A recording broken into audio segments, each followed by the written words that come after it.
Hi guys, nag-setup muna ako ng tripod para makapag-vlog.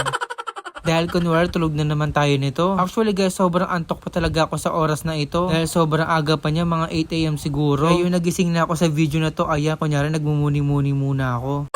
Kayo rin ba guys, pag bagong gising kayo, nagmumuni-muni muna kayo. Tapos mag-iisip kayo ngayon kung anong dapat gawin. O ganyan talaga ang bedsheet ngayon guys ha. Dahil sobrang likod ko talaga matulog. Hindi ko yung tatanggalin para makapag-isolate ng kama.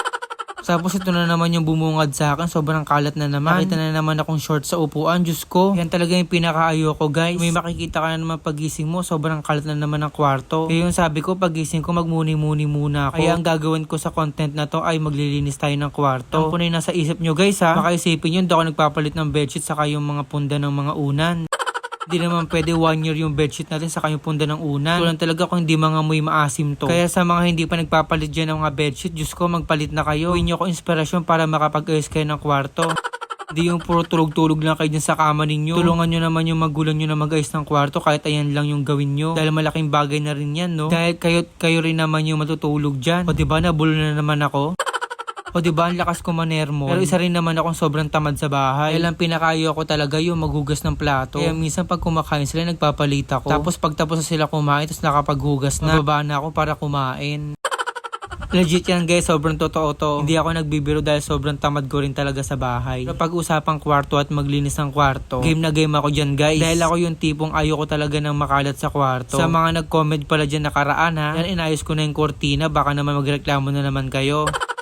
Nakalimutan ko na talaga ayusin niya nakaraan. Kaya yan, naalala ko, ayusin ko na. Dahil sobrang init ngayon, tatali ko muna siya kasi sobrang init dito ngayon sa bahay. Lalo na pag nasa taas ka, Diyos ko, sobrang init. Kaya mas gugustuhin ko pa talaga maulan dito. Yung hindi siya maulan, sobrang init talaga. Ilang hilig ko pa naman tumambay dito sa kwarto. Kaya na guys, nakapagpalit na akong bedsheet. Sobrang luminis na naman yung kwarto ko na tinutulugan. Mabango na ulit siya, hindi na siya mukhang maasim. At yung tapos na ako maglinis ng kama, naman ulit yung ayusin ko dahil ayoko talaga na makalat dyan. Pero hindi naman sobrang kalat, konti lang talaga. Kung saan na naman nilalagay yung mga gamit. Naayos ko na talaga ito. Ganyan na naman siya. Kaya konti na lang yung gamit ko dyan guys kasi nagtapon na ako ng iba. Dami na kasi mga expired. Yan guys, i-flex ko lang yung shorts na binibenta ko. Mga bumili pala nakaraan, maraming salamat sa inyo ha. Kaya sa mga gusto mag-checkout yan guys ha, post ko na lang yung link sa comment section. Kaya sa mga gusto bumili dyan, ayan, i-click nyo na lang yung link. Hindi kayo magsisisi dyan kasi sobrang ganda ng quality niyan guys. Kaya yun, tapos na ako maglinis dito. Ayan, diba maaliwalas na naman siya tingnan. Tulad nung kanina, Diyos ko, sobrang nakakairita tingnan. O diba guys, pwede na ako magtrabaho sa mga hotel.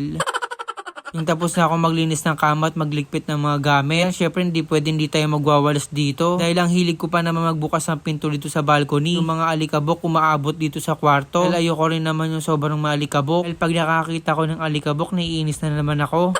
Kapag sinara ko naman kasi yung pinto dyan guys, sobrang init naman. No choice na lang talaga maglinis ka araw-araw para matanggal din yung alikabok araw-araw. Maganda sana pag may vacuum ako. Hindi ko na alam kung nasaan yung vacuum namin. Alam ko meron kaming ganun eh. Nag-feeling lang akong meron.